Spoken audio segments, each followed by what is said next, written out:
All right, we're now back for part two of the Think and Grow Rich video series, just pretty much explaining this in modern English. So let's go ahead and get right into it. And now let me reveal to you, said Mr. Carnegie, the contents of those two sealed envelopes. In the one labeled riches is this list of blessings. 1. Sound health. 2. Peace of mind. 3. A labor of love of your own choice. 4. Freedom from fear and worry. 5. A positive mental attitude. 6. Material riches of your own choice and quantity. In the sealed envelope labeled penalties, Mr. Carnegie continued, is this list of the prices one must pay for neglecting to take possession of his own mind. 1. Ill health. 2. Fear and worry. 3. Indecision and doubt. 4. Frustration and discouragement throughout life. 5. Poverty and want. 6. And a whole flock of evils consisting of envy, greed, jealousy, anger, hatred, and superstition. Now, my mission in life is to help you and everyone who needs my help to open up and use the contents of the sealed envelope labeled riches. And the starting point from which you must take off if you wish to write your own ticket from here on out for the remainder of your life, I will describe for you in these simple instructions. 1. All right, let's stop it right there real quick. Yeah, he pretty much says, it was in the last video where he says we come into this world with two envelopes. Pretty much, you probably heard, or you might have heard of like a saying where like you have like two wolves, and it's like a positive wolf and a negative wolf, and it's like whichever wolf that you feed is kind of what you become. I've heard that before, but that's kind of like the sense what he's saying here. So it's like an envelope of riches, and then it's an envelope of neglecting to use those riches, which is all the other things that you don't want. And then you have the one with riches, of course, where you actually use your mind and you use it to take you down the path that you want to go, instead of neglecting to use it and then just letting your mind do whatever it wants to do. So, I believe now he's about to give some practical steps.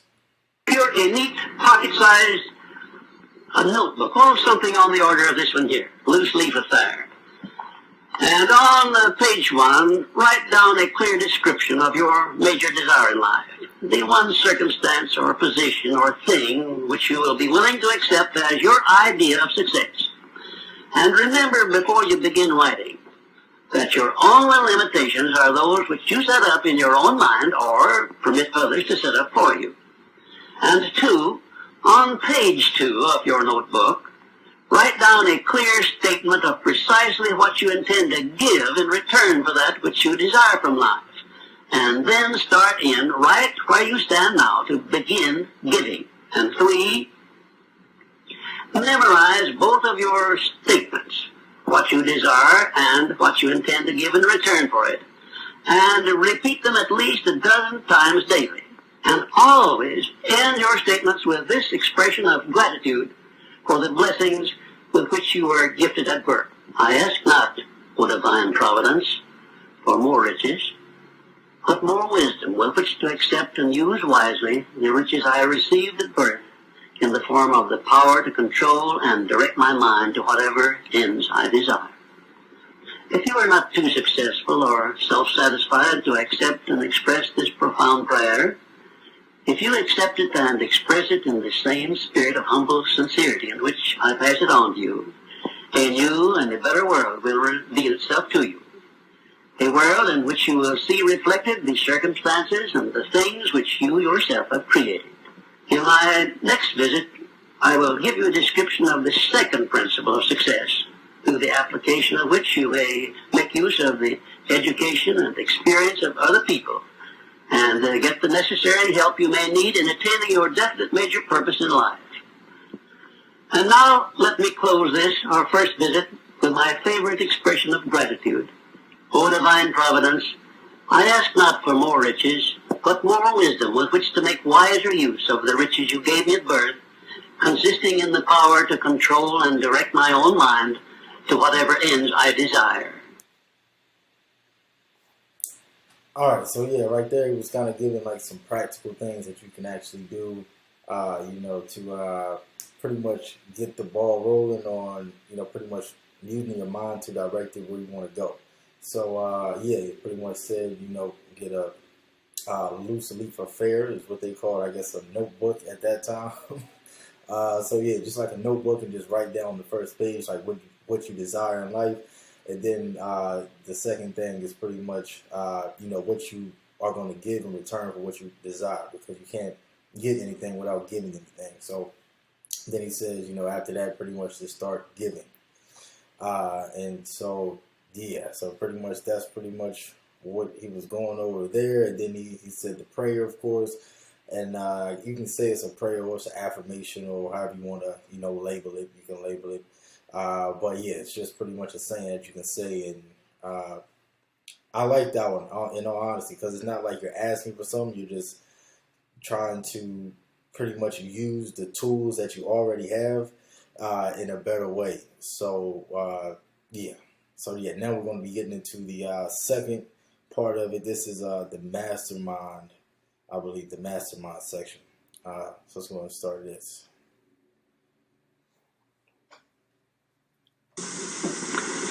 We come now to the second of the 17 principles which lead to the master key with which you may open the door to the attainment of your definite major purpose in life.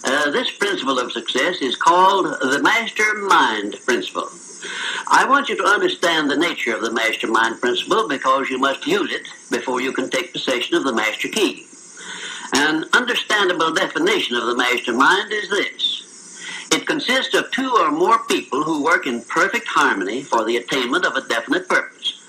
Now, here are some interesting facts about the mastermind which give you an idea of how important it is and how necessary that you embrace this principle and make use of it in attaining success in your chosen occupation. First of all, it is the principle through which you may borrow and use the education, the experience, the influence, and perhaps the capital of other people in carrying out your own plans in life. It is the principle through which you can accomplish in 1 year more than you could accomplish without it in a lifetime if you depended entirely upon your own efforts for success. And I have heard well-informed Bible students say that the first known application of the mastermind was that which existed between the Nazarene and his 12 disciples.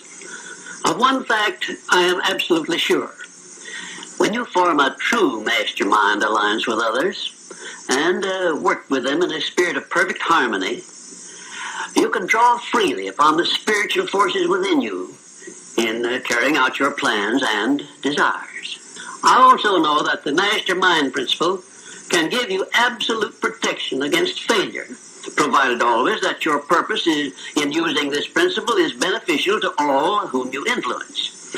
In my research while organizing the science of success, I had the collaboration of practically every outstanding, successful man this country has produced during the past 50 years. And I can tell you definitely that their success was due in the main to their knowledge and application of the mastermind principle. Okay, so yeah, the mastermind principle is what he's going over. It's pretty much like a mastermind. We use that term these days, but it was actually a term back in those days as well. So people say we're getting like a mastermind together or something of that nature.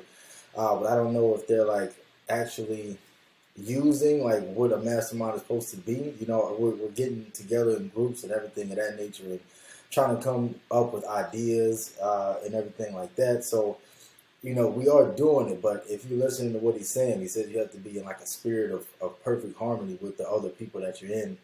And unfortunately, these days, I feel like in a lot of these groups, there's a lot of like animosity, or people like be just trying to one up each other and everything of that nature. So, if you listen to what he's saying, he's pretty much saying like, the group needs to be in perfect harmony, and you can like be able to use, he actually says, spiritual forces. And you can like, be able to use each other's forces pretty much to bring into reality what you want to bring into reality. Not to get all hocus pocus or too hippie on you, but this is like real stuff that he's talking about. And so yeah, let's go ahead and keep it moving. I wish also to call your attention to the fact that our great American way of life and our unmatchable system of free enterprise have been built upon the mastermind principle. The greatest document ever conceived by the mind of man is a perfect example of the mastermind principle in action. It is the Declaration of Independence, and the best evidence of the importance of maintaining perfect harmony in a mastermind alliance may be found in the fact that the 56 men who signed the Declaration of Independence knew full well that it might turn out to be either a license of freedom for all mankind or a death warrant which would cause each of the signers to be hanged. Now let us see how the mastermind principle has brought success to people whom we all know. First, consider when Kate Smith began her career as a singer. She had difficulty in earning enough from her singing to pay her living expenses. And she perhaps never would have made her singing pay if she had not discovered and applied the mastermind principle, which gave her access to the master key to success when she formed a mastermind alliance with Ted Collins. And according to a report I saw in Reader's Digest, Kate Smith has earned upwards of $30 million, and she is still in the upper brackets of income. Two, I remember when Edgar Bergen and that cute little block of wood known as Charlie McCarthy used to play anywhere they could get an engagement. And I rather suspect that often all they got for their services was a meal. But Edgar Bergen is a smart man in the field of entertainment. So he formed a mastermind alliance which introduced him and Charlie to millions of people by radio and television. And I suspect he is not concerned about money any longer. And you may be surprised when I tell you that the great Ford industrial empire started with the formation of a mastermind alliance between Henry Ford and his wife. At the beginning of his career, Henry Ford was shy and lacking in self-confidence. It was Mrs. Ford who inspired Henry Ford with the faith and the courage to go ahead with the perfection of his horseless carriage. Although his relatives and neighbors generally tried to discourage him from wasting his time with the contraption, as they called it. 4, the Federation of States, known as the United States of America, is the richest and the most powerful nation civilization has yet produced. And the secret of our strength and riches consists in our form of government through which all our states function in a spirit of harmony based on the mastermind principle through a central federal government located at Washington. And now a word to you personally. All right, so I'm sure you all probably got that. He's pretty much just giving examples of people that were able to pretty much leverage other people's, whether it's motivation, whether it's their mindset, whether it's their resources, or just pretty much be able to partner with somebody. Then it kind of took them all to the next level. I'm guilty of this myself. I like to try to do like a lot of things by myself. And I'm starting to realize that I need help, from other people, which is pretty much like, who knows what it could be. It could just be like bouncing ideas off of somebody, something of that nature. But just somebody that, you can just, share your ideas with, or people that you can work with, or people that you can do other things with. It's always, good to have. But of course, I feel like this is why I haven't done it yet, is because I'm looking for like people that are actually like kind of on the same wavelength or somewhere near.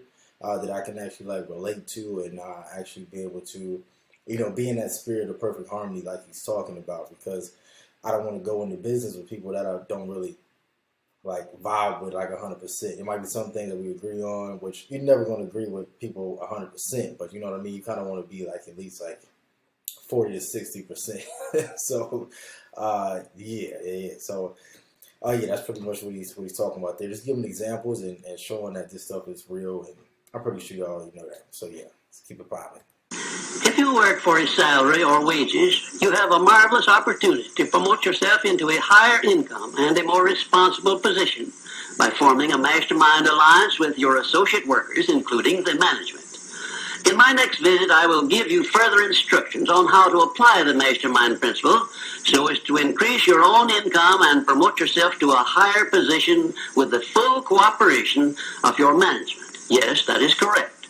I will show you how to write your own price tag, fix your own wages, establish your own working hours, and give yourself financial independence. But right now, I want you to do 3 things before our next visit. First, decide definitely where you wish to be and what you wish to be doing during the next 3 years. And second, decide how much money you desire to be making and what you are going to do to earn it. And third, form a mastermind alliance with at least one person in your immediate family and at least one other person among those to whom you are selling your services. By taking these 3 steps, you will have gone a long way toward appropriating the great master key to success. There is no such thing as something for nothing. Everything, including your personal success, has a price that must be paid. And the only price you are requested to pay for the present is the effort necessary to do 3 simple things that I have suggested. Now, before you begin to take the 3 steps I have suggested, there is one important fact I wish you to remember, and it is this. Control your mental attitude and make yourself friendly and agreeable with everyone with whom you are closely associated if you expect friendly cooperation in return. Indifference cannot create a mastermind alliance for you. A negative mental attitude can bring you nothing but failure. Remember always, you are where you are and what you are because of your mental attitude in which you relate yourself to other people. So yeah, pretty much he was like giving some practical examples, pretty much in the beginning of that, and then it's going into, like I was kind of saying earlier, like being in that spirit of perfect harmony. That's been said a lot now, but pretty much like not having like negative vibes around you, and just making sure like the people that you work with, you're always bringing positivity to them. You're always, trying to uplift them and just coming with something that's at a higher frequency and not like, pretty much like low vibes, everything of that nature. But yeah, the quote that he says, I really like that quote as well. What do you say? Where you are now is, because of your, like, pretty much, to break it down, is pretty much saying where you are right now is because of your mindset that you have. So pretty much where you are, you might not want to be there, but it's actually like truly like where you brought yourself, whether you know it or not. Yeah. So let's keep it pushing. Remember also, your mental attitude is the one and the only thing over which you have complete control. Success is something which has to be planned, and success is something which has to be earned in advance. True, there is such a thing as luck, but just remember that luck is something you can create for yourself if you know the rules and follow them just as I give them to you. Remember, too, that success in the higher brackets of achievement is something that can be had only by taking others along with you. And the best definition of success, which I know, is this. Success is the knowledge with which to get whatever you want from life without violating the rights of others and by helping others to acquire it. There is a known formula for the attainment of success, and it is as definite and certain as are the rules of mathematics or the principles of science. My purpose in these visits is to bring you that formula in simple terms that you can understand and apply. But I can never give you that for which you are not ready. If you are ready to advance into the higher brackets of success, you will recognize this fact by your willingness to follow the simple instructions I shall give you as we go along. Okay, so to break that down, let's go back. So he was saying pretty much success has to be planned. So that's something like I'm really trying to work on right now, is getting better with planning and just trying to have things like, okay, I need to do this, that to make sure I get to this point. And not just kind of like free for all in and like, okay, I got to do this, but actually having like a plan so I can make sure like these steps that I'm taking are actually moving me in the correct direction. So, he also talked about you got to take other people along with you as you go. So pretty much you can't do it all by yourself, like I said earlier. And why would you want to do it all by yourself? Like if or when, you know, you're able to, you know, achieve success, why would you want to be at a successful point by yourself? You want to bring like your friends on, your boys on, or, you know, your family on, and, you know, pretty much be able to have a success with them and not just be in a big mansion by yourself or something like that, because that ain't fun. And there's a lot of people that are rich and depressed. So, you know, you're saying, you know, bring other people along with you, just because it's like the right thing to do. You want everybody to be successful. Yeah, I think I'm gonna go ahead and end this one here. This has been, I don't know the time, but yeah, this has probably been enough. So yeah, this is part 2. We're gonna keep on making this thing rock. I hope y'all are enjoying it. Y'all leave some comments. Let me know what you all are thinking about it. If y'all want me to, like, I don't know, possibly like pull up, I don't know, receipts and stuff, because, you know, this is 2 hours long, so he's gonna start going into different things. I've been thinking about possibly when he talks about, he'll talk about some more practical things, or like things that people have done, or things that he might see us in the future. And I'm thinking about possibly like, you know, pretty much having those links pulled up, and I can show you, like, man, he was actually like predicting things from back then, and these things actually went into fruition, and these things are happening at the present moment we're speaking. So, yeah, that's pretty much been it. I hope y'all enjoyed it. This has been another video with your boy Tizzle Young Tay. So yeah, y'all let me be easy. Take care. Y'all be blessed, and till next time.